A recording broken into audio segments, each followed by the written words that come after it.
Bien, c'est un privilège de pouvoir répondre à tes questions.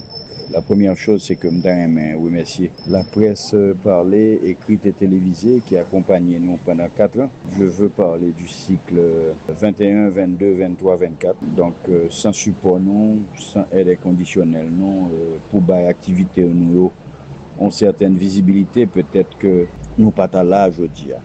Mais je profité de l'occasion pour me remercier collaborateurs depuis plus de 12 ans qui ont la même vision avec nous et qui continuent à œuvrer pour le développement tennis de table. Je peux pardonner pour me citer des sponsors qui étaient accompagnés tout pendant 6 ans et on connaît que l'argent c'est le nerf de la guerre.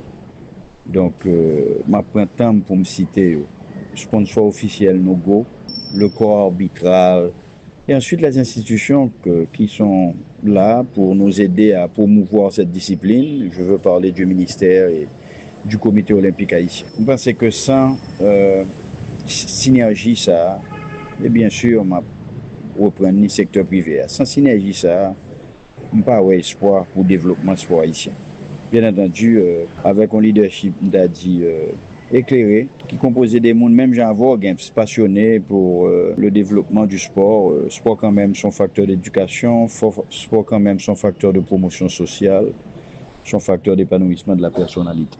Bon, pour répondre à ta question, je crois que en plus de poste m'a fait, moi soumettre tout implication financière, plan stratégique là, sur 4 ans.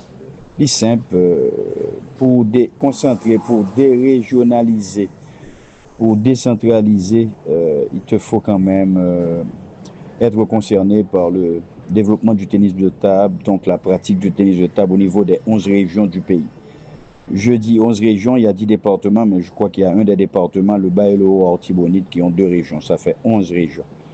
Mais pour décongestionner le sport et faire en sorte à ce que cette pratique ne se tienne pas seulement dans la région de l'Ouest, nous avons un plan ambitieux qui s'étend sur 4 ans, où les ressources financières nécessaires pour me permettre de réaliser ce plan s'élèvent à peu près à 350 000 $, qui consiste en l'acquisition de matériel, d'équipement, de tables, de filets, de raquettes, de balles, de lance-balles, et surtout qui consiste aussi, si je me déplace pour aller vers les 11 régions du pays, pour former des cadres administratifs, techniques et officiels.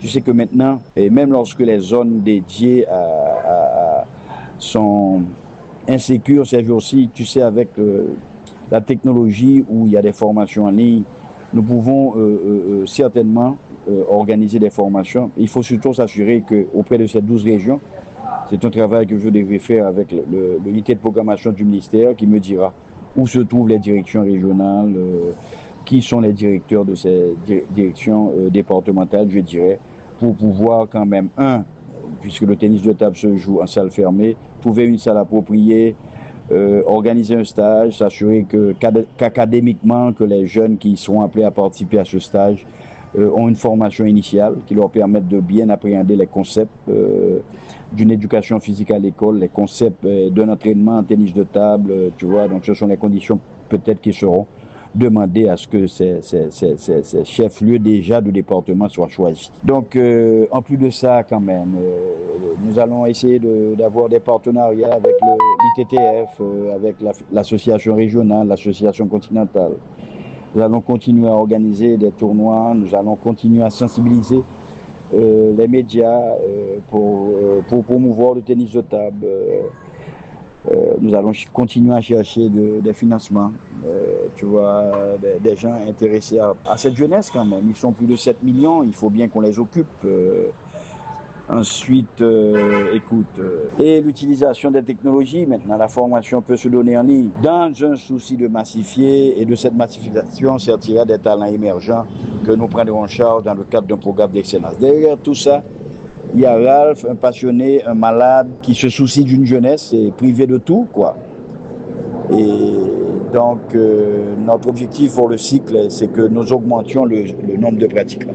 Toujours à ta disposition, Gimp. Merci de ton support et bonne chance à tes émissions en ligne.